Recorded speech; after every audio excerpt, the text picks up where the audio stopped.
आप देख रहे हैं आपका अपना टीवी चैनल आरजे रमझाझर। जज्बात के रंग, भरोसा के संग।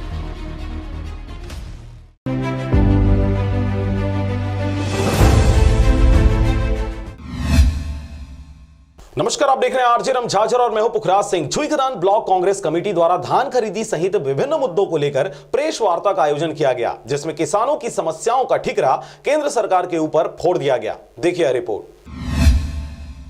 प्रदेश कांग्रेस कमेटी के प्रदेश भर में ब्लॉक कांग्रेस कमेटी के अध्यक्ष की घोषणा के बाद से प्रेस वार्ता कर धान खरीदी को लेकर केंद्र सरकार की रणनीति पर सवाल खड़ा किया जा रहा है। ब्लॉक कांग्रेस कमेटी के अध्यक्ष राम कुमार पटेल के नेतृत्व में प्रेस वार्ता का आयोजन छुईखदान में किया गया, जिसमें ब्लॉक कांग्रेस कमेटी के समस्त पदाधिकारियों के साथ कांग्रेस से नवनिर्वाचित सदस्य, जनप्रतिनिधियों ने केंद्र की सरकार पर किसानों के साथ वादाखिलाफी करते किसान विरोधी काले कानून का विरोध जताया और मोदी सरकार के खिलाफ जमकर हल्ला बोला। कार्यक्रम की शुरुआत ब्लॉक कांग्रेस कमेटी के नवीन अध्यक्ष राम कुमार पटेल प्रदेश में चल रहे धान खरीदी को लेकर विपक्ष द्वारा झूठ और भ्रम फैलाया जा रहा है, ये जानकारी दी गई। आपको बता दें कि इस प्रेस वार्ता का मुख्य उद्देश्य भी यही रहा। ब्लॉक अध्यक्ष राम कुमार पटेल ने प्रेस कर्मियों के साथ चर्चा में बताया कि प्रदेश के मुखिया भूपेश बघेल के नेतृत्व में पूरे प्रदेश के सभी धान खरीदी केंद्रों में किसानों का पूरा धान खरीदा जा रहा है और सभी किसानों के धान का पूरा 2500 रुपए समर्थन मूल्य देने का वादा भी निभाया जाएगा। लेकिन भाजपा के नेताओं को किसानों की खुशहाली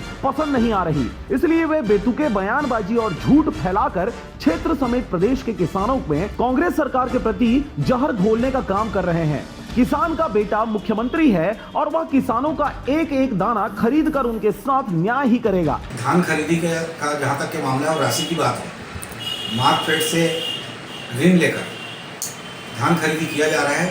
केंद्र सरकार का इसमें कहीं कोई योगदान नहीं है और छत्तीसगढ़ के किसानों का एक एक दाना धान, उनके आखिरी धान तक के पूरी धान खरीदी का जिम्मा मुख्यमंत्री भूपेश बघेल लिए हैं।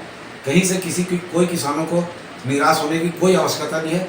उनके जितना धान हुआ है वो सारा धान खरीदा जाएगा उनका। इस कार्यक्रम में कुरैशी, कोसन दास कोसरे, प्रकाश मोहबिया, डॉक्टर गिरेपुंजी, संजय मोहबिया, मोतीलाल जंघेल, राधे मोहन वैष्णव, शैलेश तिवारी समेत समस्त कांग्रेसी कार्यकर्ता उपस्थित रहे। राजनांदगांव के छुईखदान से चंद्र कुमार कोसरे की रिपोर्ट, आरजे रमझाझर।